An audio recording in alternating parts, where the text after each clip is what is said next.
अपने जन्मदिन पर मैं अनाथालय में भोजन वितरण करने गया। वहां साइड में एक कोने में बैठी एक बच्ची मुझे लगातार टकटकी बांधकर देख रही थी। उसकी निगाहें अजीब तरह से मुझ पर ठहरी हुई थी, जैसे वो मुझे पहचानती हो। मैं जब उसके पास गया और प्यार से उसके सर पर हाथ रखा, तो उसने अचानक मेरी कमीज की आस्तीन ऊपर कर दी। मेरे हाथ पर मौजूद जन्मजात निशान देखकर उसने कुछ ऐसा कहा कि मेरे रोंगटे खड़े हो गए। मेरा नाम देवांश है और मैं शहर के सबसे समृद्ध और प्रतिष्ठित व्यापारी रणवीर सिंह राजपूत का इकलौता बेटा हूँ। मेरी जिंदगी बाहर से देखने में किसी सपने से कम नहीं लगती। धन, प्रसिद्धि, सम्मान, ये तीनों मुझे विरासत में मिले हैं।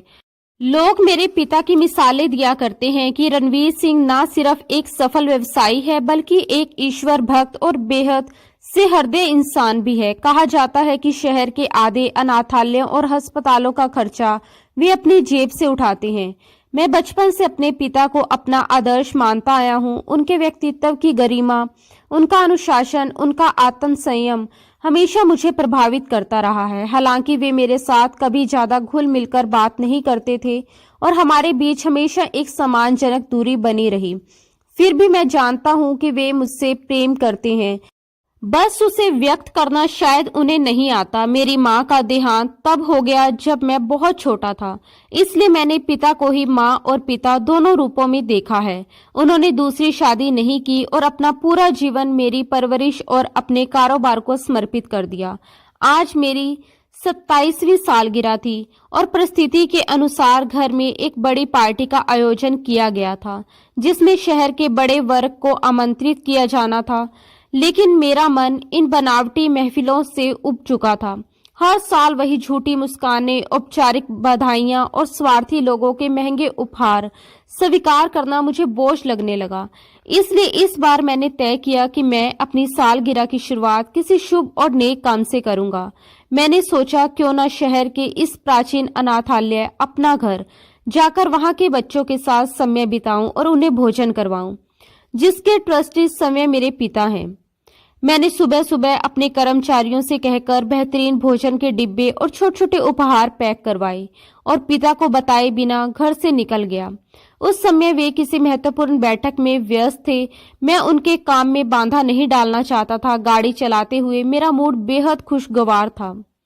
मौसम भी सुहावना था। ठंडी हवाएं चल रही थी जो मेरे इरादे को और मजबूती दे रही थी। अनाथालय शहर के मोहल्लों के बाहर एक पुरानी लेकिन विशाल इमारत में स्थित था। जब मैं वहां पहुंचा तो गेट पर मौजूद चौकीदार ने मेरी गाड़ी पहचान ली और तुरंत गेट खोल दिया। क्योंकि वह मेरे पिता की गाड़ी थी, मैं अंदर दाखिल हुआ तो वहां का माहौल कुछ अजीब सा उदास लगा। इमारत भले ही बड़ी थी, लेकिन दीवारों का प्लास्टर उखड़ा हुआ था। जगह जगह सीलन जमी हुई थी। आंगन में कुछ बच्चे खेल रहे थे। उनके कपड़े मैले तो नहीं थे, मगर बहुत पुराने और फीके लग रहे थे। मुझे देखते ही अनाथालय की इंचार्ज सिस्टर निशा अपनी कुर्सी से उठकर बाहर आई। वे देखने में सख्त और रूखे स्वभाव की औरत लग रही थी, लेकिन मुझे देखते ही उनके चेहरे पर एक बनावटी मुस्कान आ गई। अरे दिवांश बेटे, आप यहाँ? रणवीर साहब तो नहीं आए? उन्होंने इधर उधर देखते हुए कुछ घबराहट के साथ पूछा। उनका ये सवाल मुझे अजीब लगा, जैसे वे मेरे पिता के आने से डर रही हों या शायद ये उम्मीद कर रही हों कि वे भी साथ होंगे। मैंने मुस्कुराकर जवाब दिया, नहीं, आज मैं अकेला आया हूँ। आज मेरा जन्मदिन है और मैं बच्चों के साथ खाना खाना चाहता हूँ। ये सुनकर उनके चेहरे पर सुकून साफ दिखाई दिया। उन्होंने तुरंत बच्चों को हॉल में इकट्ठा होने का आदेश दे दिया। हॉल में पुराने चादर बिछे हुए थे और दीवारों पर कुछ फीकी तस्वीरें टंगी हुई थी। बच्चे कतार में बैठ गए। उनकी आंखों में खाने की भूख और उपहारों की उत्सुकता साफ झलक रही थी। ये मंजर देखकर मेरा दिल भर आया। हम लोग कितना खाना बर्बाद करते हैं और ये मासूम बच्चे एक वक्त के थोड़ा बेहतर खाने के लिए कितने बेचैन रहते हैं। मैंने अपने हाथों से खाने के डिब्बे बांटना शुरू किए। हर बच्चा डिब्बा लेकर शुक्रिया अंकल कहता और खाने में लग जाता।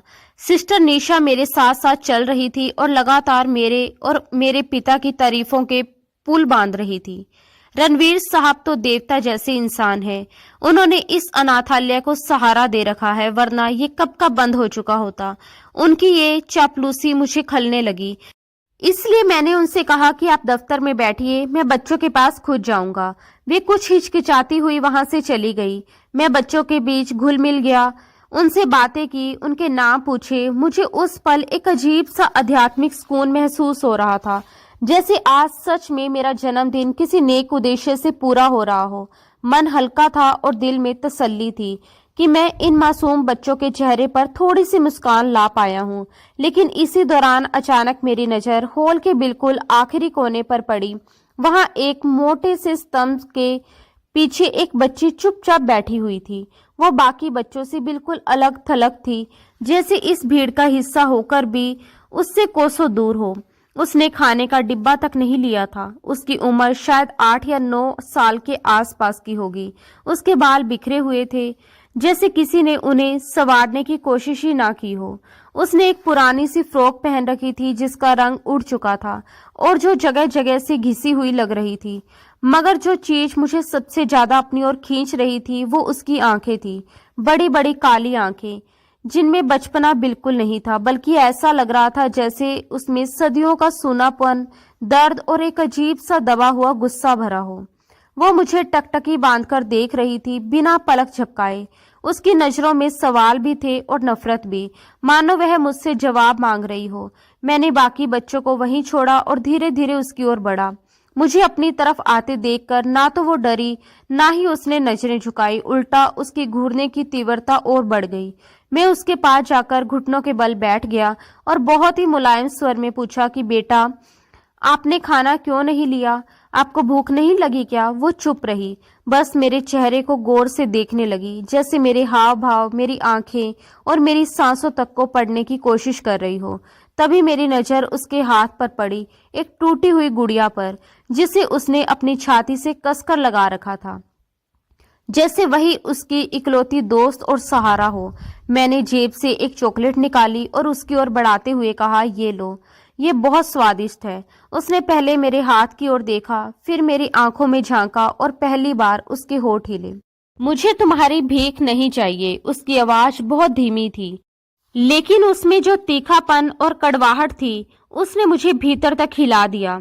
एक 9 साल की बच्ची के मुंह से ऐसा लहजा सुनकर मैं कुछ पल के लिए स्तंभ रह गया। मैंने संभलते हुए कहा, ये भीख नहीं है बेटा, ये तो तोहफा है। आज मेरा जन्मदिन है।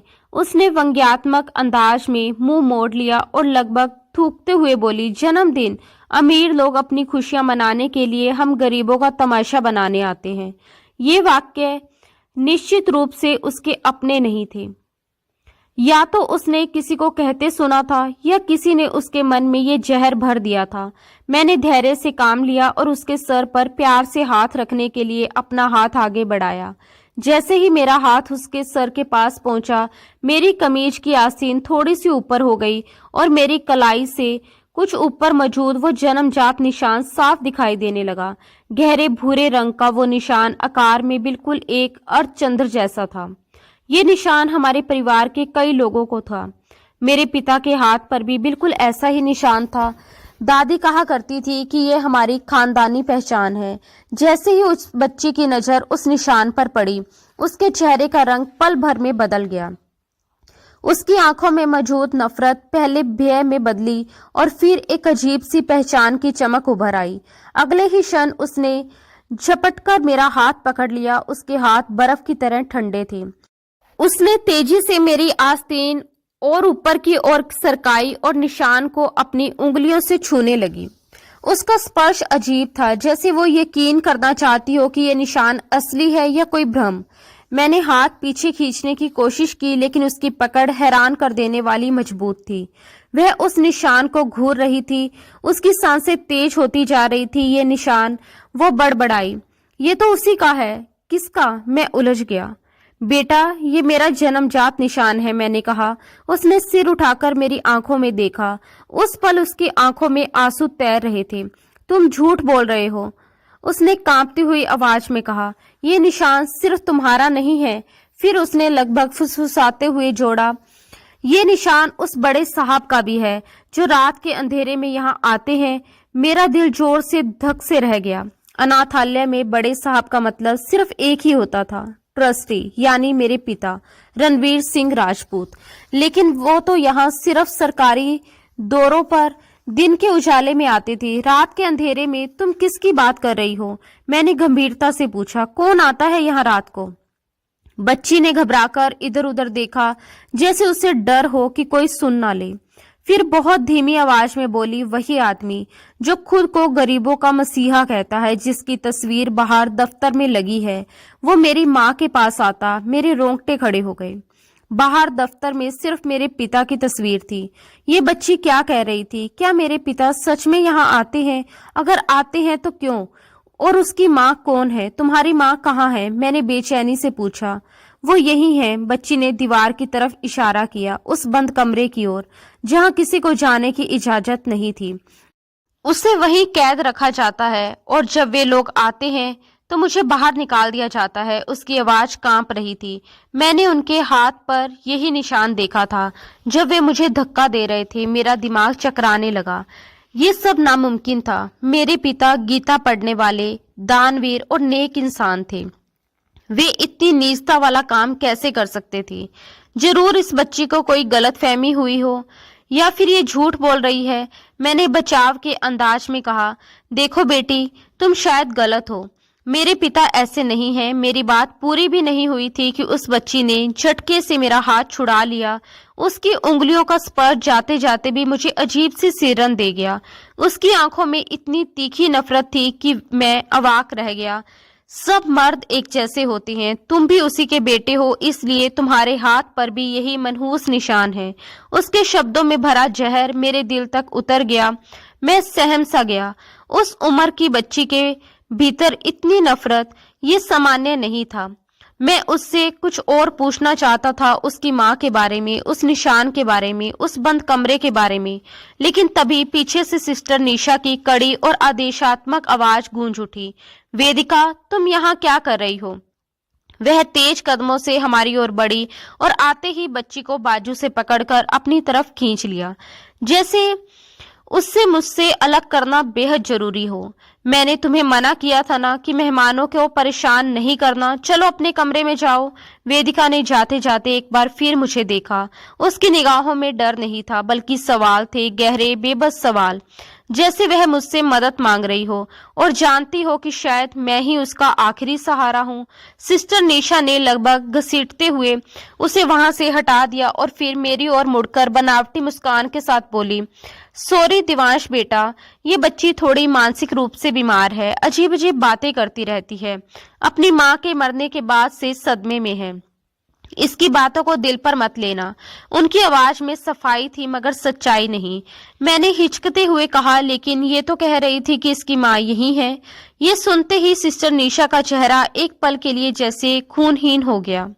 वो क्षण भर को ठिठकी, फिर तुरंत खुद को संभाल लिया। मैंने कहा ना, ये पागल है। इसकी माँ को मरे हुए 3 साल हो चुके हैं। ये हर औरत को अपनी माँ और हर मर्द को अपना बाप समझने लगती है। हम इसका इलाज करवा रहे हैं। उनकी सफाई में घबराहट थी जो शब्दों से ज्यादा उनके हाव भाव में झलक रही थी, और मेरी आंखें उसे साफ पढ़ पा रही थी। वह कुछ छुपा रही थी, ये अब तय था। और जिस तरह वेदिका मुझे देख रही थी, वह किसी मानसिक रूप से बीमार बच्ची की नजर नहीं हो सकती थी। उसने उस निशान को बिना किसी भ्रम के पहचाना था। अगर वह पागल होती तो उसे कैसे पता चलता कि बड़े साहब के हाथ पर भी वही निशान है। वह निशान तो आमतौर पर कमीज की पूरी आस्तीन के नीचे छुपा रहता है। पिताजी हमेशा पूरी बाह की कमीज पहनते हैं। फिर उस बच्ची ने वो निशान कैसे देखा? ये सवाल मेरे दिमाग में हथौड़ों की तरह बजने लगा। शक और शंका के बादल मेरे मन पर गहराते चले गए।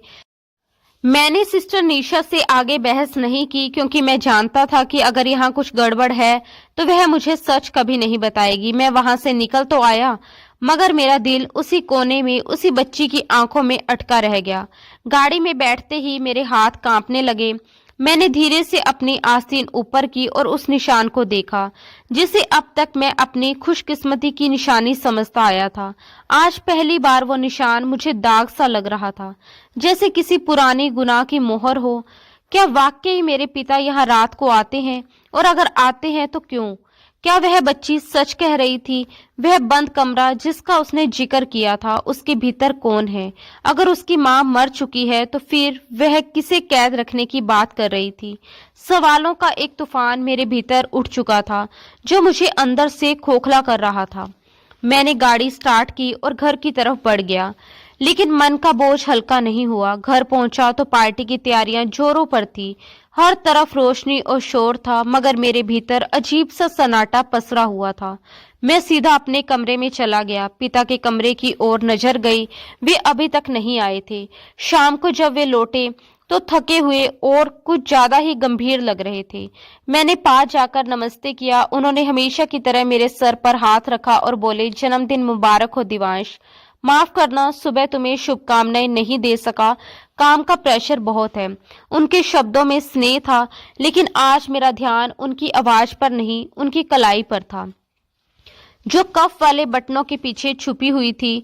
मन हुआ कि उनकी आस्तीन ऊपर कर देख लूं, देखूं कि वह निशान अब भी वैसा ही है या नहीं, मगर ये सोच खुद मुझे बचकानी लगी। मैंने हिम्मत जुटाकर पूछा, पापा, आप अपना घर अनाथालय आखिरी बार कब गए थे? मेरे इस अचानक सवाल पर वे रुक गए। टाई को थोड़ा ढीला करते हुए उन्होंने मेरी तरफ देखा। उनकी आंखों में एक पल के लिए चौकन्नापन उभरा। क्यों, सब ठीक तो है? तुम वहां गए थे क्या? सवाल साधारण था, लेकिन लहजा जांच पड़ताल भरा। मैंने जानबूझकर सहज बनते हुए कहा, जी मैं सुबह वहां गया था बच्चों को खाना खिलाने। वहां की हालत काफी खराब है। मुझे लगा आपको काफी अरसा हो गया होगा वहां गए हुए। पिताजी ने गहरी सांस ली और कुर्सी पर बैठ गए। हाँ बेटा, तुम सही कह रहे हो। व्यवस्था इतनी बढ़ गई कि वहां जाने का समय ही नहीं मिलता। मैंने सब सिस्टर निशा पर छोड़ रखा है। वैसे वहां सब ठीक था ना? कोई समस्या तो नहीं हुई? वह मेरी तरफ नहीं देख रहे थे, बल्कि मेज पर रखी फाइलों को सलीके से जमाने लगे। उनकी एक शारीरिक भाषा मेरे शक को और पुख्ता कर रही थी। मैंने कहा कि नहीं, सब ठीक था, बस एक बच्ची मिली थी, वेदिका। मैंने जानबूझकर नाम लिया। पिताजी का हाथ फाइलों पर रुक गया। कमरे में एक पल के लिए पूर्ण सन्नाटा छा गया। फिर उन्होंने खुद को संभालते हुए कहा, वेदिका? हाँ, शायद कोई नई बच्ची होगी। वहां तो सैकड़ों बच्चे हैं, नाम याद नहीं रहते। चलो अब जाओ, तैयार हो जाओ, मेहमान आने वाले हैं। उन्होंने बात खत्म कर दी और मुझे जाने का इशारा किया, मगर उनका वह एक पल का ठहराव मुझे सब कुछ बता गया था। वे वेदिका को जानते थे। नाम सुनते ही उनके शरीर में जो अचानक तनाव उभरा था, वो मुझसे छुपा नहीं रह पाया। उस एक पल में उनके कंधों का सख्त हो जाना और सांस का थोड़ा भारी हो जाना, सब कुछ बहुत कुछ कह गया। मेरा शक अब यकीन में बदलने लगा कि इस अनाथालय की दीवारों के पीछे कोई ऐसा राज दफन है जिसका सीधा संबंध मेरे पिता और उस बच्ची से है, और शायद मुझसे भी। पार्टी के दौरान मेरा मन पूरी तरह भटक गया था। लोग मुझे जन्मदिन की बधाइयां दे रहे थे, मुस्कुराकर हाथ मिला रहे थे, लेकिन मेरा दिमाग बार बार वेदिका की तरफ लौट जाता था। सिस्टर निशा की घबराई हुई सफाई और पिताजी की प्रतिक्रिया मेरी यादों में बार बार उभर रही थी, जैसे कोई टूटी हुई रिकॉर्ड बार बार वही आवाज दोहरा रही हो। रात को जब सारे मेहमान चले गए और घर फिर से उसी भारी खामोशी में डूब गया, तो मैं अपने कमरे में अकेला लेटा छत को घूरता रहा। तभी मैंने तय कर लिया कि मैं इस तरह चुप बैठकर सब कुछ भूलने की कोशिश नहीं कर सकता। मुझे सच जानना था, चाहे वह कितना ही कड़वा क्यों ना हो। अगर मेरे पिता वह देवदूत नहीं है जैसा मैं अब तक मानता आया हूँ, तो फिर वह कौन है, और उस बच्ची का उस रहस्यमय निशान से क्या संबंध है? मैंने करवट बदली और खिड़की से बाहर देखा। चांद बादलों के पीछे छुपा हुआ था, बिल्कुल वैसे ही जैसे मेरे खानदान का कोई गहरा राज उस अनाथालय में छिपा हुआ था। मुझे वेदिका की मां को ढूंढना था। अगर वह जिंदा है तो यकीनन वही उस बंद कमरे में होगी। अगर वह मर चुकी है तो फिर वेदिका किससे मिलती है, किससे बातें करती है? मैंने तय कर लिया कि अगले दिन मैं दोबारा वहां जाऊंगा, लेकिन इस बार दिन के उजाले में नहीं, बल्कि रात के अंधेरे में, ताकि अपनी आंखों से देख सकूं कि क्या वाकई ही बड़े साहब वहां आते हैं। ये एक बेहद खतरनाक कदम था, लेकिन सच्चाई की तलाश मुझे वहां खींच रही थी। मुझे जरा भी अंदाजा नहीं था कि मैं किस दलदल में उतरने जा रहा हूं, और मेरे हाथ पर मौजूद ये निशान मुझे किस अंजाम तक ले जाएगा।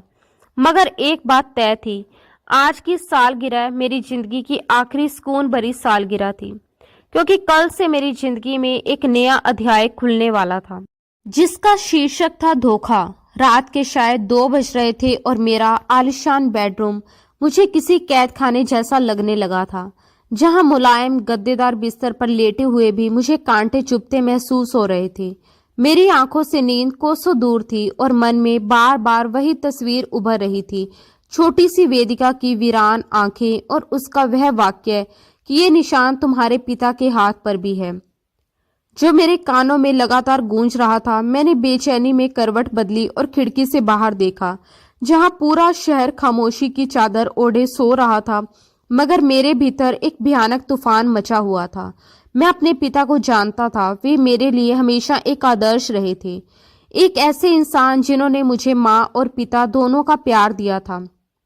क्या वह सच में इतने बड़े पाखंडी हो सकते हैं?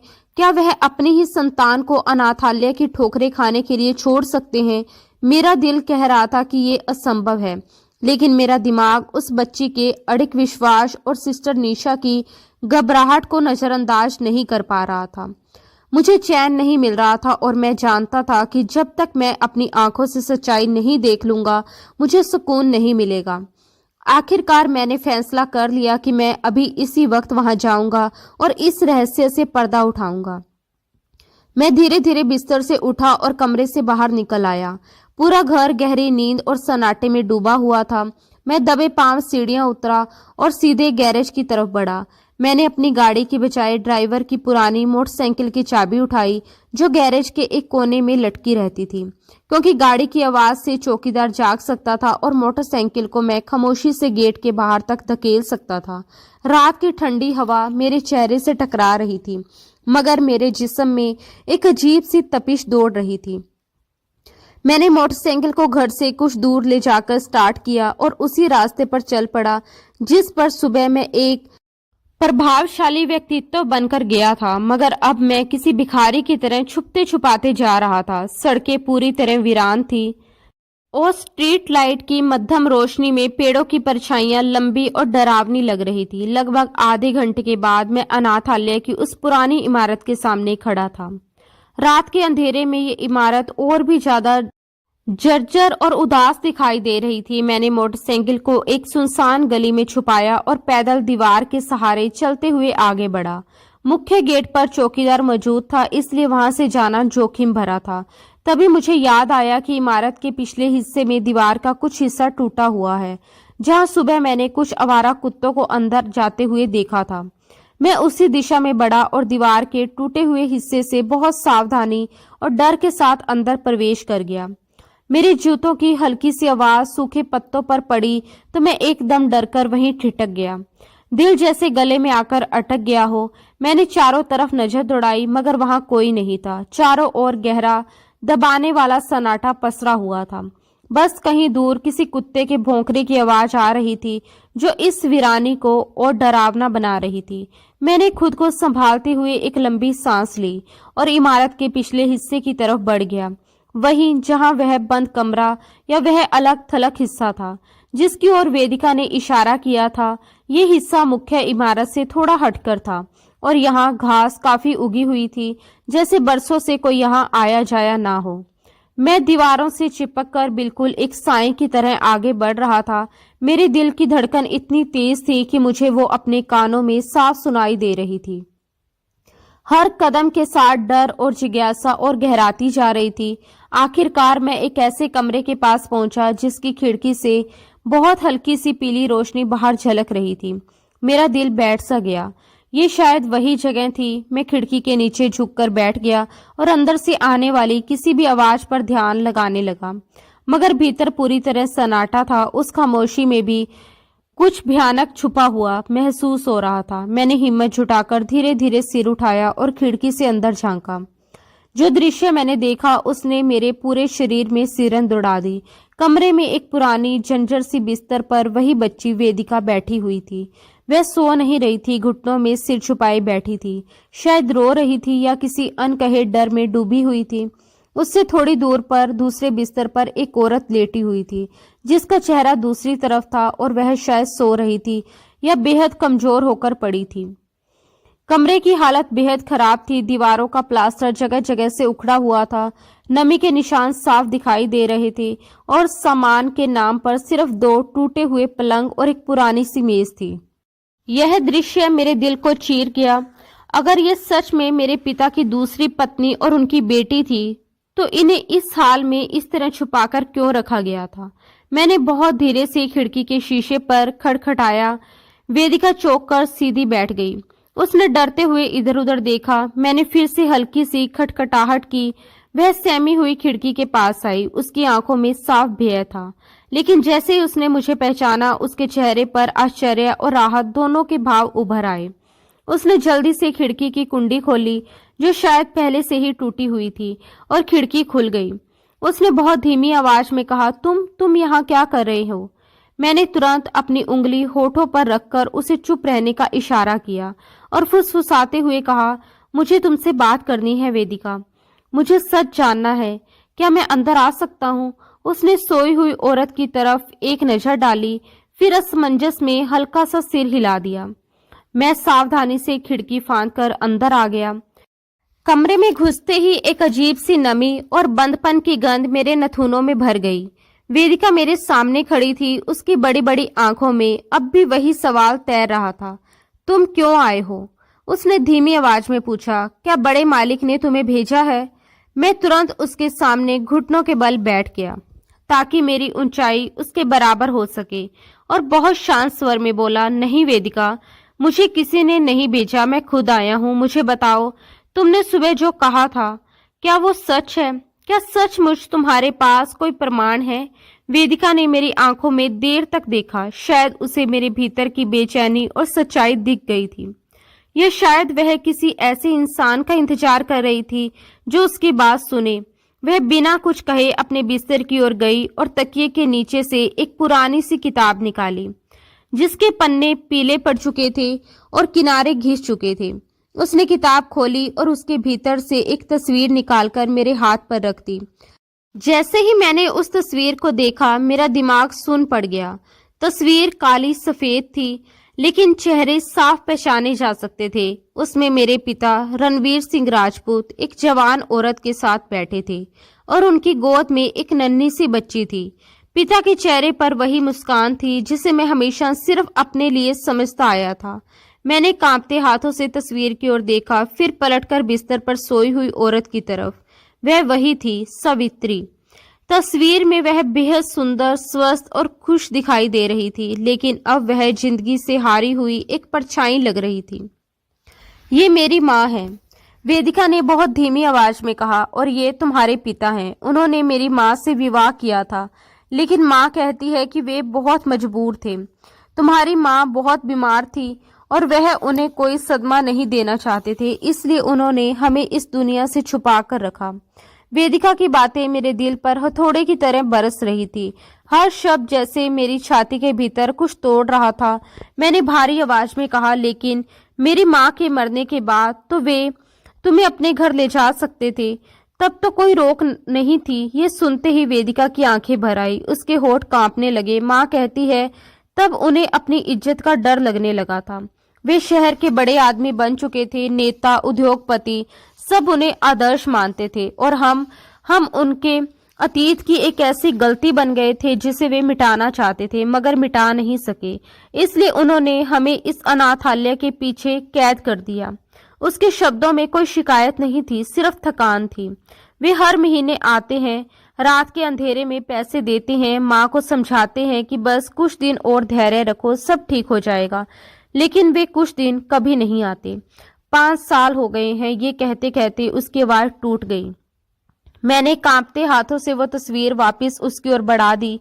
मेरे भीतर का सब कुछ जैसे ढह चुका था। जिस इंसान को मैं अपना आदर्श मानता आया था वह एक कायर और स्वार्थी इंसान निकला, जिसने अपनी झूठी प्रतिष्ठा और समाज के डर के लिए 2 जिंदगियों को अंधेरे में धकेल दिया। मेरा गला भर आया। मैंने वेदिका का हाथ थाम लिया और अपनी कमीज की आस्तीन ऊपर करते हुए कहा, अपना हाथ दिखाओ। वेदिका ने हैरानी से मेरी ओर देखा, फिर चुपचाप अपनी आस्तीन ऊपर कर ली। चांदनी की हल्की रोशनी में हम दोनों के बाजुओं पर वही अर्धचंद्राकार निशान चमक रहा था, एक जैसा साफ और निर्विवाद। ये प्रकृति की वह गवाही थी जिसे कोई अदालत, कोई समाज और कोई ताकत झुकला नहीं सकती थी। हम भाई बहन हैं, मैंने भरी हुई आवाज में कहा। वेदिका, तुम्हारी रगों में वही खून है जो मेरी रगों में है। वेदिका ने मुझे अविश्वास से देखा, उसकी आंखें फैल गई। भाई, उसने शब्द को जैसे परखते हुए दोहराया, लेकिन तुम तो महल में रहती हो और मैं यहाँ, तुम मुझे बहन कैसे कह सकते हो? मैं जवाब में कुछ नहीं बोला, बस उसे अपने सीने से लगा लिया। उसका छोटा सा शरीर मेरे बाजुओं में कांप रहा था, जैसे बरसों की ठंड अब बाहर निकल रही हो। महल और झोपड़ी से रिश्ते नहीं बनते गुड़िया, मैंने उसके बालों पर हाथ फेरते हुए कहा।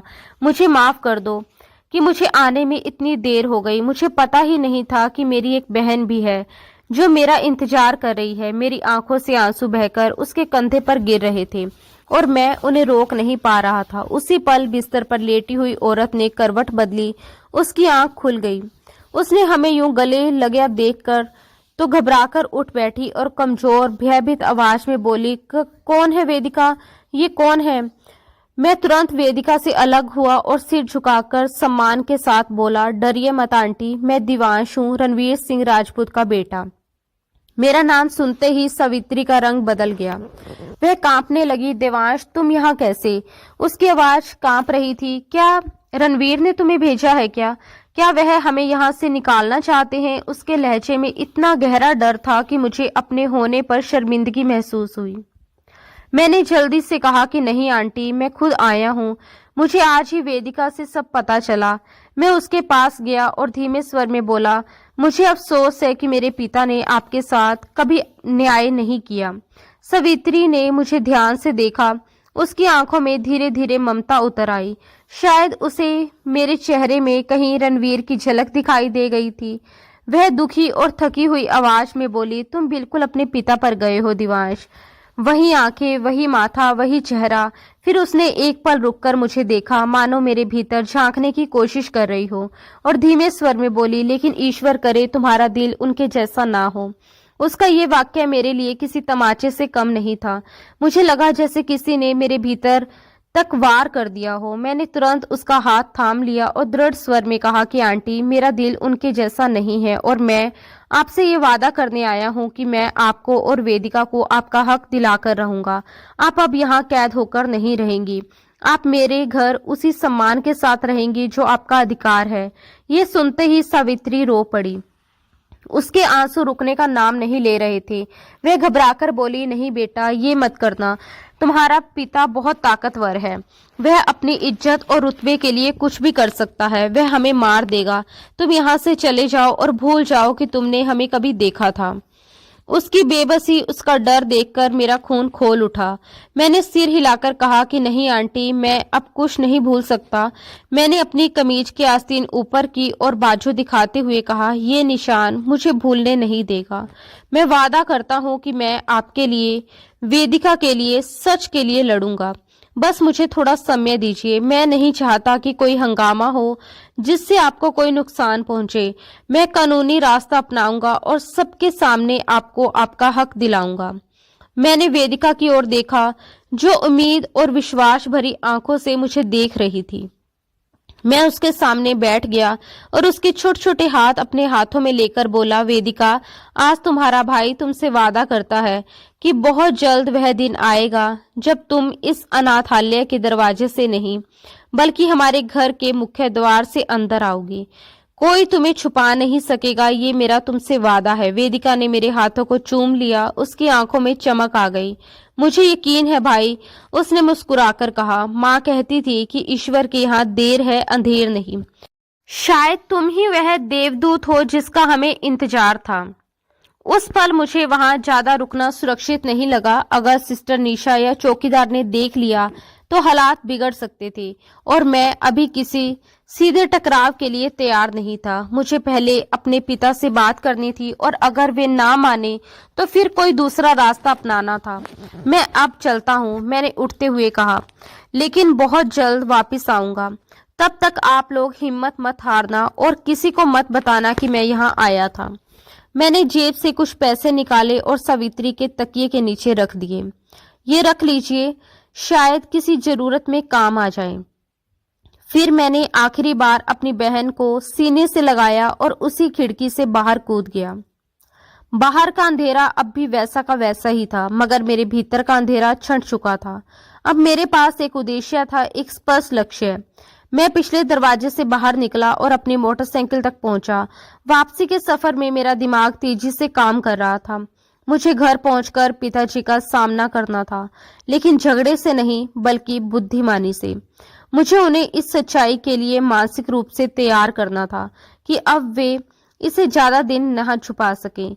अगर वे अपने अहंकार और डर के खोल से बाहर नहीं आए तो मुझे वह करना पड़ेगा जिसकी कल्पना भी एक आज्ञाकारी बेटे के लिए असंभव होती है।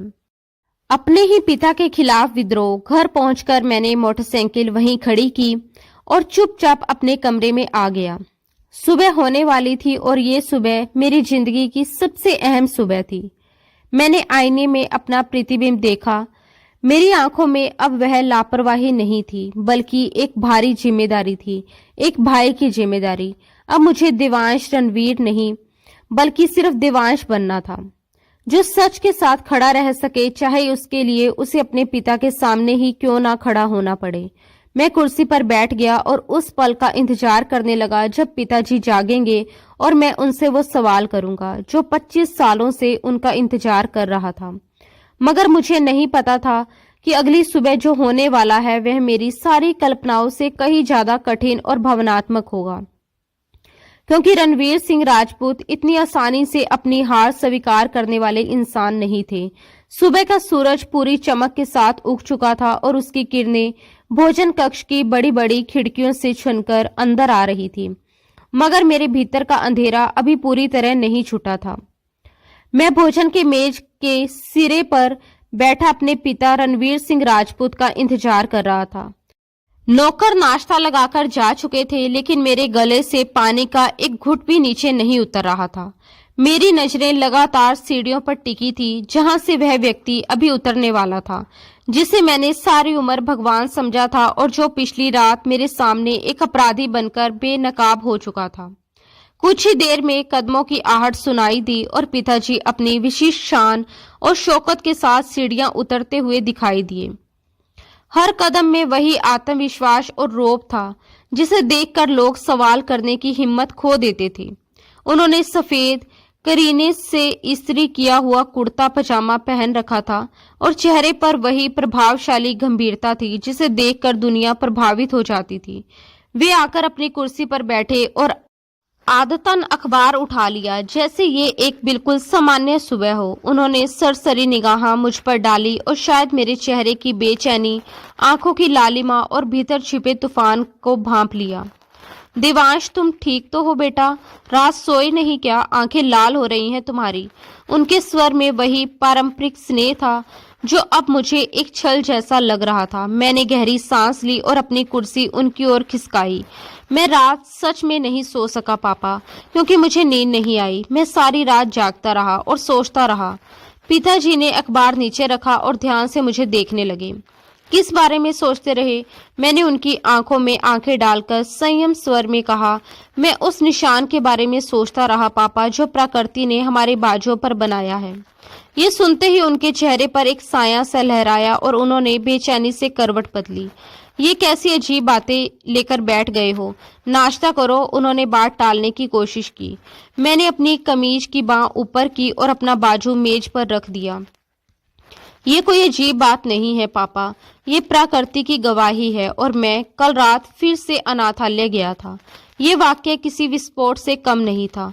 पिताजी के हाथ से अखबार छूटकर मेज पर गिर पड़ा और उनका रंग फीका पड़ गया। तुम वहां गए थे रात को? उनकी आवाज कांप गई। हाँ पापा, मैं वहां गया था और मैंने वह बंद कमरा देखा। मैंने सावित्री आंटी को देखा, मैंने वेदिका को देखा। मैंने एक एक शब्द चबाकर कहा। मैंने वो तस्वीरें भी देखी जिसे आपने जलाने की कोशिश की थी, मगर एक माँ ने अपनी बेटी के लिए बचा ली। कमरे में मृत्यु सा सन्नाटा छा गया। केवल पिताजी की भारी सांसों की आवाज सुनाई दे रही थी। वे मुझे ऐसे देख रहे थे जैसे मैं कोई अजनबी हूँ। उनकी आंखों में गुस्सा, शर्मिंदगी और भय की मिली जुली स्थिति थी। तुम नहीं जानते देवांश, वह सब झूठ है। उन्होंने इनकार करने की असफल कोशिश की। मैंने सख्ती से कहा कि नहीं पापा, अब झूठ का समय गुजर चुका है। मैंने अपनी आंखों से देखा कि वेदिका के बाजू पर वही निशान है जो मेरे और आपके बाजू पर है।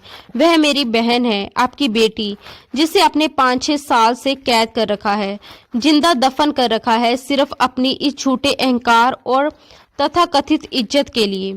पिताजी अचानक गुस्से में आ गए। उनका संयम टूट गया। उन्होंने मेज पर जोर से मुक्का मारा, जिससे प्लेटें हल्की सी खनक उठी। उनकी आंखों में गुस्से की लपटें थी। खामोश हो जाओ, वे लगभग चिल्ला पड़े। तुम अभी बच्चे हो, तुम्हें दुनिया की समझ नहीं है। तुम्हें नहीं पता कि समाज क्या कहता है, लोग क्या सोचते हैं। उनकी आवाज में वही पुराना रोब था जिससे वे बड़े बड़े लोगों को भी चुप करा देते थे। लेकिन इस बार मैं डरने वाला नहीं था। मैं भी अपनी जगह से खड़ा हो गया। मेरे भीतर जमा हुआ सारा दर्द, अपमान और सच का बोझ एक साथ फूट पड़ा। भाड़ में जाए ऐसा समाज पापा, मैंने ऊंचे मगर कांपते स्वर में कहा, जो एक बाप को अपनी बेटी से मिलने से रोके। आपने मेरी माँ की मौत के बाद दूसरी शादी की, यह आपका अधिकार था। किसी को आपसे ये हक छीनने का अधिकार नहीं था। लेकिन इस शादी को छुपाना, एक औरत को अंधेरे में रखना और अपनी औलाद को अनाथालय में फेंक देना, यह कौन सी दुनियादारी है। आप मंचों से भाषण देते हैं, अनाथ बच्चों के सर पर हाथ रखते हैं, दान पुण्य करते हैं और दूसरी तरफ अपनी सगी बेटी को पिता के साए से वंचित रखते हैं। क्या आपको सच में रात को नींद आ जाती है? मेरे शब्द तीर की तरह उनके सीने में उतर रहे थे। हर सवाल उनके झूठ और बहानों की परतें उधेड़ रहा था। वे कुछ पल तक खड़े नहीं रह सके। उनकी सारी ताकत जैसे खत्म हो गई हो। वे निढाल होकर कुर्सी पर गिर गए और दोनों हाथों से सिर पकड़ लिया। उनकी आवाज अब टूट चुकी थी। मैं मजबूर था देवांश, वे भराए स्वर में बोले। तुम्हारी माँ बहुत बीमार थी और मैं उसे कोई सदमा नहीं देना चाहता था। अगर उसे मेरे दूसरे विवाह का पता चल जाता तो वह ये सहन नहीं कर पाती। फिर वह मर गई और उसके बाद मैं और डर गया। अगर लोगों को पता चल जाता मैंने गुप्त विवाह किया तो बातें बनती, अखबार छपते, मेरा कारोबार, मेरी प्रतिष्ठा सब मिट्टी में मिल जाता। मैंने सोचा था कुछ समय छुपा कर रखूंगा, हालात ठीक होते ही सबको बता दूंगा। लेकिन समय बीतता गया और मैं अपनी ही बनाई दलदल में धंसता चला गया। वे रो रहे थे। मेरे सामने वह आदमी जिसे मैंने हमेशा अडिग, ताकतवर और आदर्श माना था, आज एक कमजोर और डरे हुए इंसान की तरह टूट चुका था। लेकिन उनके आंसुओं ने मेरे भीतर कोई करुणा नहीं जगाई। मेरे दिल में सिर्फ वेदिका की आंखें और सावित्री की खामोश पीड़ा थी। मैंने दृढ़ आवाज में कहा, समय नहीं बीता पापा, आपने समय को गुजारा है। आप अपनी इज्जत बचाते बचाते अपना जमीर मार बैठे। आपने अपनी बेटी का बचपन छीन लिया, एक औरत की जिंदगी कैद कर दी। लेकिन अब और नहीं, आज फैसला होगा। पिताजी ने धीरे धीरे सिर उठाकर मेरी ओर देखा। उनकी आंखों में डर था, सवाल था और शायद हार भी। क्या फैसला? उन्होंने थकी हुई आवाज में पूछा। मैं एक कदम आगे बढ़ा, उनकी आंखों में सीधे देखते हुए बिना किसी हिचक के बोला, आप अभी इसी वक्त मेरे साथ चलेंगे अपनी गाड़ी में, दिन के उजाले में, और सावित्री आंटी और वेदिका को सम्मान के साथ इस घर में लाएंगे। पिताजी घबरा गए। उनके चेहरे पर अचानक खिंचाव आ गया, जैसे कोई छुपा हुआ डर बाहर निकल आया हो। ये नामुमकिन है देवांश, लोग क्या कहेंगे, मीडिया क्या कहेगा, मैं बर्बाद हो जाऊंगा। उनकी आवाज में हुकूमत नहीं, डर था। वही डर जो बरसों से उनकी मोहब्बत पर भारी पड़ता आया था। उनका डर अब भी उनकी मोहब्बत पर हावी था। ये देखकर मुझे अफसोस हुआ, लेकिन साथ ही ये भी समझ आ गया कि अगर आज नहीं बोला तो फिर कभी नहीं बोल पाऊंगा। मैंने गहरी सांस ली और अपना आखिरी पत्ता खेला। ठीक है पापा, अगर आपको अपनी इज्जत इतनी प्यारी है तो फिर सुन लीजिए, मैं इस घर में नहीं रहूंगा। ये शब्द जैसे कमरे में गूंज गए। ये धमकी काम कर गई। पिताजी के चेहरे पर हवाइयां उड़ने लगी। उनकी आंखों में एक पल के लिए खालीपन छा गया। वे जानते थे कि मैं ये कर गुजरूंगा क्योंकि मैं उन्हीं का बेटा था, जिद्दी, अडिग और उसूल पसंद। नहीं देवांश, तुम ऐसा नहीं कर सकते। तुम अपने बाप को रुसवा नहीं करोगे। मैंने उनकी ओर देखा। अब मेरे भीतर डर नहीं था, सिर्फ सच्चाई थी। मैंने जवाब दिया, मैं आपको रुसवा नहीं कर रहा पापा, मैं आपको अपनी गलती सुधारने का मौका दे रहा हूँ। मैं उनके करीब गया, घुटनों के बल बैठकर उनके हाथ थाम लिए। वो हाथ जिन्होंने मुझे चलना सिखाया था आज कांप रहे थे। पापा, इज्जत सच में होती है, छुपाने में नहीं। वेदिका आपकी बेटी है, उसे गले लगाइए, उसे वो नाम दीजिए जो उसका हक है। यकीन कीजिए, आपका कद लोगों की नजर में कम नहीं होगा बल्कि बढ़ जाएगा। मैंने पल भर रुककर कहा, और अगर आपने ऐसा नहीं किया तो याद रखिए, आप एक बेटा भी खो देंगे, क्योंकि मैं इस घर में जुल्म के साथ नहीं रह सकता। पिताजी ने मेरी आंखों में देखा। शायद उन्हें मुझ में अपना अक्स नजर आया। वही जिद, वही सच के लिए लड़ने की ताकत। उसी पल उनका जमीर जाग उठा। उन्होंने मेरे हाथ थाम लिए और उनकी आंखों से आंसू बहने लगे। तुम जीत गए देवांश, तुम जीत गए। शायद मैं वाकई ही भटक गया था। दौलत और इज्जत की हवस ने मुझे अंधा कर दिया था। मैंने अपनी फूल जैसी बेटी को कांटों पर सुलाया। मैं गुनहगार हूँ। वे फूट फूट कर रो पड़े। वर्षों का अहंकार, डर और अपराध बोध एक साथ बह निकला। मैंने उन्हें गले लगा लिया और कुछ देर उन्हें रोने दिया, ताकि उनके अंदर का जहर आंसुओं के रास्ते बह जाए। फिर मैंने उन्हें सहारा देकर उठाया और कहा कि चलिए पापा, देर मत कीजिए, वेदिका इंतजार कर रही है। पिताजी ने अपने आंसू पोंछे और सिर हिलाया। चलो, मैं अब और देर नहीं करूंगा। हम दोनों घर से निकले। पोर्च में गाड़ी खड़ी थी। ड्राइवर ने दरवाजा खोला, लेकिन पिताजी ने उसे इशारे से रोक दिया। उन्होंने कहा कि आज मैं गाड़ी खुद चलाऊंगा। हम दोनों गाड़ी में बैठे और अपना घर अनाथालय की ओर रवाना हो गए। रास्ता वही था, लेकिन मंजिल बदल चुकी थी। आज हम छुपकर नहीं बल्कि सीना तान कर जा रहे थे। जब हम अनाथालय के गेट पर पहुंचे तो वहां मौजूद पहरेदार गाड़ी देखकर हैरान रह गया, क्योंकि उस समय रणवीर साहब का आना सामान्य बात नहीं था। गेट खुला और गाड़ी अंदर चली गई। सिस्टर निशा दफ्तर से बाहर दौड़ती हुई आई। उनके चेहरे पर वही घबराहट थी जो कल दिन में थी। उन्होंने चापलूसी भरे स्वर में पूछा, रणवीर साहब, सब ठीक तो है? आप इस समय पिताजी गाड़ी से उतरे। उनका अंदाज बदला हुआ था। उनके कंधे झुके हुए नहीं थे, बल्कि उनमें एक नई ताकत थी। उन्होंने कठोर आवाज में कहा, सिस्टर निशा, सवित्री और वेदिका को बुलाओ, उनका सामान पैक करवाओ, वे हमारे साथ घर जा रही हैं। उनकी सख्त आवाज सुनकर सिस्टर निशा सुन रह गई। जी, घर? उन्होंने हकलाते हुए कहा। मैंने कहा, बुलाओ उन्हें। पिताजी ने इतनी जोर से डांटा कि सिस्टर निशा कांप गई। और सुन लो, आज के बाद इस अनाथालय में कोई भी अव्यवस्था बर्दाश्त नहीं होगी। मैं खुद इसका हिसाब किताब जान चुका। ये सुनते ही सिस्टर निशा तेजी से अंदर भागी।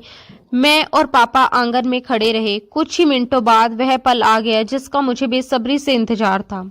सवित्री आंटी और वेदिका बरामदे में दिखाई दी। सवित्री आंटी ने एक साधारण सी चादर ओढ़ रखी थी और वेदिका ने वही पुरानी फ्रॉक पहन रखी थी, लेकिन उसके हाथ में उसकी वही टूटी हुई गुड़िया थी। वेदिका ने हमें देखा तो डरकर अपनी माँ के पीछे छुप गई। उसे विश्वास नहीं हो रहा था कि बड़े साहब आज उसे लेने आए हैं। पिताजी धीरे धीरे चलते हुए उनके पास पहुंचे। हर कदम जैसे उनके भीतर के बोझ को जमीन पर रख रहा था। सवित्री आंटी सिर झुकाए खड़ी थी। उनकी आंखों से लगातार आंसू बह रहे थे, लेकिन वह उन्हें पहुंचने की कोशिश भी नहीं कर रही थी, मानो अब कोई डर, कोई झिझक बाकी नहीं बची हो। पिताजी वेदिका के सामने आकर रुक गए। फिर अचानक बिना किसी झिझक के वे उसके सामने घुटनों के बल बैठ गए। ये वही इंसान था जिसके आगे लोग खड़े होने से घबराते थे, लेकिन आज वह अपनी ही बेटी के सामने झुका हुआ था। उन्होंने अपने हाथ फैला दिए। वेदिका, मेरी बेटी, मेरे पास आओ। उनकी आवाज में इतना दर्द, पछतावा और प्रेम घुला हुआ था कि वहां खड़ा हर इंसान सहर उठा। वेदिका पहले तो ठिठकी। उसका छोटा सा दिल शायद अभी भी डर और विश्वास के बीच झूल रहा था। वह हिचकिचाती हुई एक कदम आगे बढ़ी, फिर रुक गई। उसने मेरी ओर देखा। उसकी आंखों में सवाल था, डर था, उम्मीद भी थी। मैंने मुस्कुराकर सिर हिला दिया, जैसे कह रहा हूं कि जाओ, सब ठीक है, अब कोई तुम्हें दूर नहीं करेगा। वेदिका धीरे धीरे चलती हुई पिताजी के पास पहुंची। जैसे ही वह करीब आई, पिताजी ने उसे सीने से लगा लिया। वह उसे कसकर पकड़े हुए थे। मानो अगर ढीला किया तो वह फिर कहीं खो जाएगी। वे बार बार उसका माथा चूमने लगे। मुझे माफ कर दो मेरी बच्ची, मैं बहुत बुरा पिता हूँ, बहुत बुरा। इतना कहते कहते उनकी आवाज टूट गई और वे फूट फूट कर रो पड़े। उनके मजबूत कंधे हिल रहे थे। वेदिका ने अपने नन्हे हाथों से उनके आंसू पोंछे। नहीं बाबा, आप बुरे नहीं हैं, आप आ गए ना, माँ कहती थी आप आएंगे। उस मासूम वाक्य ने पिताजी को और रुला दिया, जैसे बरसों का अपराध एक पल में उनके सीने पर आ गिरा हो। उन्होंने वेदिका को और कसकर पकड़ लिया, जैसे अब दुनिया की कोई ताकत उसे उनसे अलग नहीं कर सकी। फिर वे खड़े हुए और सवित्री आंटी के सामने आकर हाथ जोड़ दिए। उनके चेहरे पर कोई अहंकार नहीं था, सिर्फ शर्मिंदगी, पश्चाताप था। सवित्री, मैं शर्मिंदा हूँ, मैं तुम्हारा अपराधी हूँ, क्या तुम मुझे माफ कर सकोगी? सवित्री आंटी की आंखें भर आई। वे खुद को संभाल नहीं पाई और रो पड़ी। रणवीर साहब, आपने देर कर दी, बहुत देर कर दी, लेकिन आपने अपनी संतान को स्वीकार कर लिया, मेरे लिए यही काफी है। उन शब्दों में शिकायत कम और सुकून ज्यादा था। पिताजी ने वेदिका को गोद में उठाया और सवित्री आंटी का हाथ थाम लिया। चलो अपने घर चलो। यह दृश्य देखकर मेरी आंखें भी नम हो गई। अनाथालय का स्टाफ और बाकी बच्चे हैरानी से ये सब देख रहे थे। किसी को समझ नहीं आ रहा था कि अभी जो हो रहा है वह हकीकत है या किसी कहानी का हिस्सा, लेकिन किसी में बोलने की हिम्मत नहीं थी। हम गाड़ी में बैठे। वेदिका मेरी गोद में बैठी थी और सवित्री आंटी पिछली सीट पर थी। पिताजी गाड़ी चला रहे थे और बार बार शीशे में देखकर वेदिका को देख रहे थे, जैसे उन्हें खुद भी यकीन नहीं हो रहा हो ये सपना नहीं हकीकत है। घर का सफर खामोशी में कटा, मगर ये खामोशी भारी नहीं थी, ये बहुत ही शांत और सुकून भरी थी। जब हम घर पहुंचे तो कर्मचारी हैरान रह गए कि साहब के साथ ये कौन लोग हैं। पिताजी ने सबको हॉल में जमा किया और वेदिका का हाथ पकड़कर सबके सामने खड़े हो गए। सुनो सब लोग, ये सवित्री मैडम है मेरी पत्नी, और ये वेदिका है मेरी बेटी और इस घर की छोटी मालकिन। आज से इनका हुक्म भी वही होगा जो मेरा है। कर्मचारियों ने सिर झुकाकर आज्ञाकारिता प्रकट की। मैंने देखा कि वेदिका हैरानी से उस आलीशान घर को देख रही थी। मुलायम कालीन, बड़े बड़े सोफे, चमकते झूमर, ये सब उसके लिए किसी परियों की कहानी जैसा था। मैं उसके पास गया और उसका हाथ थामा। आओ गुड़िया, मैं तुम्हें तुम्हारा कमरा दिखाऊं। मैं उसे ऊपर ले गया। मैंने उसके लिए वही कमरा तैयार करवाया था जो मेरे कमरे के साथ था और जिसे मैंने रातों रात कर्मचारियों से सजवा दिया था। वेदिका कमरे में दाखिल हुई तो उसकी आंखें चमक उठी। वहां ढेर सारे खिलौने, नए कपड़े और नए नरम बिस्तर थे। वह भागकर बिस्तर पर चढ़ी और उछलने लगी। उसकी हंसी की आवाज से पूरा घर गूंज उठा। यह वही आवाज थी जिसकी इस सुने महल को बरसों से तलाश थी। सवित्री आंटी दरवाजे पर खड़ी रो रही थी, लेकिन ये खुशी के आंसू थे। शाम को पिताजी ने एक प्रेस कॉन्फ्रेंस बुलाई। ये फैसला अचानक नहीं था, बल्कि जैसे उन्होंने भीतर ही भीतर खुद से एक लंबी लड़ाई लड़ ली हो। मैंने उन्हें मना भी किया, कहा कि अभी सब बहुत नाजुक है, वेदिका और सवित्री आंटी को थोड़ा समय दीजिए। समाज को हर बात का जवाब देना जरूरी नहीं होता, लेकिन वे अड़े हुए थे। उनके चेहरे पर अब डर नहीं, एक अजीब सा सुकून और आत्मविश्वास था, जैसे सच बोल देने के बाद इंसान हल्का हो जाता है। उन्होंने मीडिया के सामने खड़े होकर बिना किसी लाग लपेट के स्वीकार किया कि उन्होंने अपनी दूसरी शादी छुपाई थी। उन्होंने कहा कि ये छुपाना उनकी सबसे बड़ी भूल थी। डर, इज्जत और झूठी सामाजिक मर्यादा ने उन्हें एक पति और एक पिता होने से दूर कर दिया था। लेकिन अब वे किसी से नहीं छुपेगी। अब वे गर्व से अपने परिवार को अपना रहे हैं। कैमरों की फ्लैश लगातार चमक रही थी। सवालों की बौछार थी। कोई पूछ रहा था कि इतने सालों तक ये सब क्यों छुपाया। कोई इसे इमेज मैनेजमेंट बता रहा था। दुनिया ने बातें बनाई, कुछ ने आलोचना की, कुछ ने सराहना की, कुछ ने तो इसे कमजोरी कहा, कुछ ने इसे हिम्मत। लेकिन पिताजी को अब कोई परवाह नहीं थी, क्योंकि उन्हें वह सुकून मिल गया था जो वर्षों से नहीं था। ऐसा सुकून जो बड़े बड़े सौदों और करोड़ों की कमाई से भी कभी नहीं मिला। रात के खाने की मेज पर हम सब साथ बैठे थे, एक लंबी मेज जो बरसों से सिर्फ औपचारिकता निभाती आई थी, आज सच में परिवार की मेज लग रही थी। वेदिका पिताजी की गोद में बैठी थी और अपने नन्हे हाथों से उन्हें खाना खिला रही थी। कभी निवाला गिर जाता, कभी हंसी छूट जाती और पिताजी ऐसे खुश थे जैसे उन्हें दुनिया का सबसे बड़ा खजाना मिल गया हो। मैं उन सबको देख रहा था और जाने कब मेरे होठों पर मुस्कान आ गई। अचानक वेदिका ने मेरी तरफ देखा और अपनी आस्तीन ऊपर करके वो निशान दिखाया। भाई देखो, मेरा चांद चमक रहा है। मैंने भी अपनी आस्तीन ऊपर की। हाँ गुड़िया, ये चांद कभी नहीं डूबेगा क्योंकि अब हमारे बीच कोई दीवार नहीं। उस रात मैं बहुत सुकून से सोया क्योंकि मैंने सिर्फ अपनी बहन को ही नहीं पाया था बल्कि अपने पिता को खोकर दोबारा पाया था। और ये सब उस निशान के कारण था जिसने हमें जोड़ रखा था। राज खुल चुका था लेकिन इस राज ने हमें तोड़ा नहीं बल्कि पहले से ज्यादा मजबूत कर दिया था। अब हम एक पूर्ण परिवार थे और यही मेरी सालगिरह का सबसे बेहतरीन उपहार था। खैर, अगली सुबह जब सूरज की पहली किरण मेरे कमरे की खिड़की से अंदर आई तो घर का माहौल बदला हुआ था। बरसों से जिस घर में एक अजीब सी भारी चुप्पी छाई रहती थी, आज वहां परिंदों की चहचहाट के साथ किसी के गुनगुनाने की आवाज आ रही थी। मैंने बाहर आकर देखा तो सावित्री आंटी, अब जिन्हें मैं छोटी माँ कहने की कोशिश कर रहा था, रसोई में थी और पिताजी अखबार छोड़कर वेदिका को बाग में झूला झुला रहे थे। उनकी हंसी की आवाज हॉल तक आ रही थी। मुझे अपनी आंखों पर यकीन नहीं हो रहा था कि ये वही सख्त और असूलों वाले रणवीर साहब हैं। हालांकि घर के अंदर सब ठीक था लेकिन समाज और कारोबार की दुनिया इतनी आसान नहीं थी। प्रेस कॉन्फ्रेंस के बाद शहर में तरह तरह की चर्चाएं शुरू हो गई थी।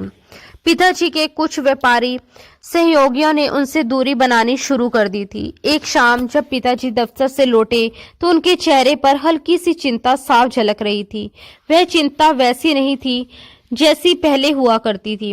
अब उसमें डर कम और जिम्मेदारी ज्यादा थी। मैंने उनके पास जाकर पूछा, क्या हुआ पापा?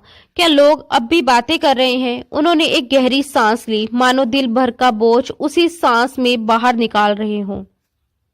फिर मेरा हाथ थामकर बोले, दिवांश, कुछ बड़े कॉन्ट्रैक्ट्स हाथ से निकल गए हैं। लोग कह रहे हैं कि जिस इंसान ने अपने परिवार को अंधेरे में रखा उस पर भरोसा कैसे करें। वे एक पल रुके, फिर हल्की मुस्कान के साथ बोले, लेकिन जानते हो सबसे अजीब बात क्या है? मुझे इसका जरा भी दुख नहीं है। जब मैं घर आता हूँ और वेदिका दौड़कर मेरे गले लग जाती है तो करोड़ों का नुकसान भी मामूली लगता है। उनकी आंखों में सच्चा सुकून था, वही सुकून जिसकी तलाश में उन्होंने बरसों दौलत और इज्जत के पीछे भागा था।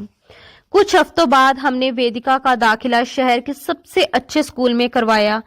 जिस बच्ची ने अपनी जिंदगी एक बंद कमरे और अनाथालय की 4 दीवारों में गुजारी थी, उसके लिए ये एक बिल्कुल नई दुनिया थी। बड़े बड़े मैदान, रंगीन क्लासरूम, हंसते दौड़ते बच्चे, सब कुछ उसके लिए चकित कर देने वाला था।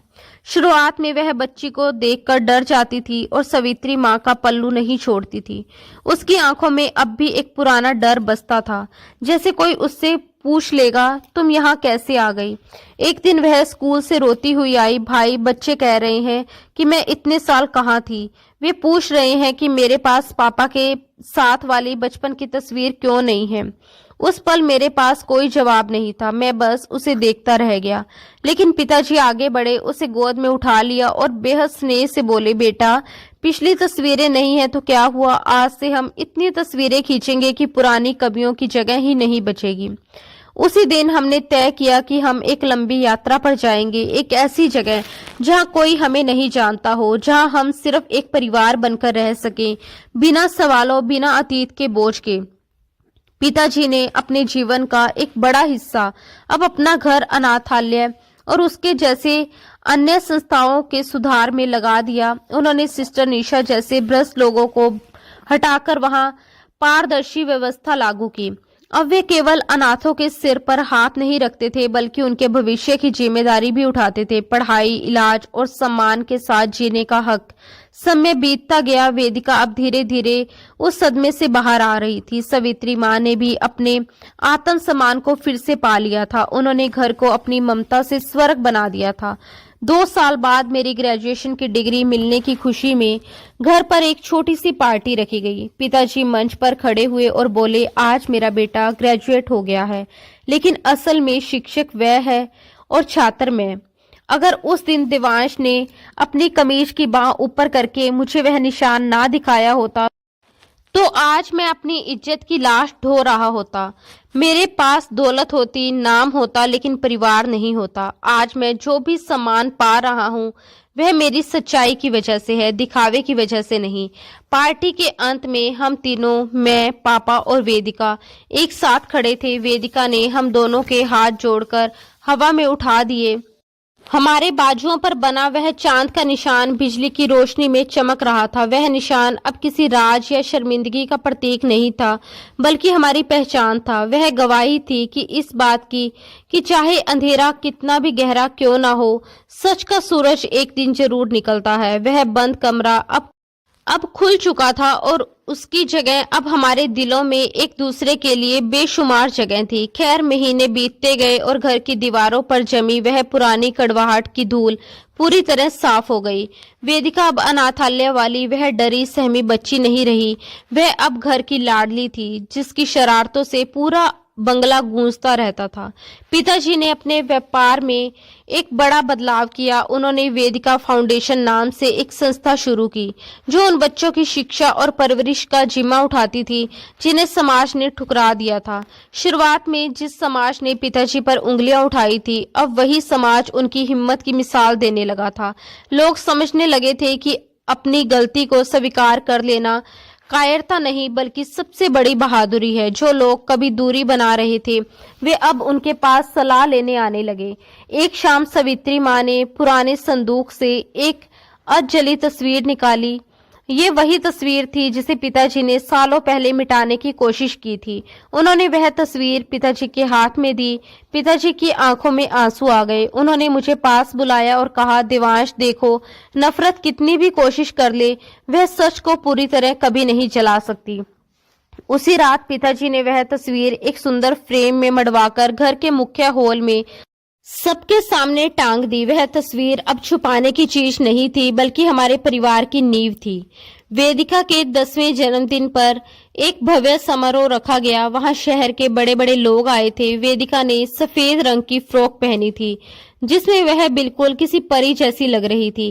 केक काटने से पहले उसने माइक पकड़ा और अपनी मासूम आवाज में कहा कि मेरे पास 2 भाई हैं, एक जिसने मुझे ढूंढ निकाला और एक मेरे पापा जो मुझे घर वापस लेकर आए।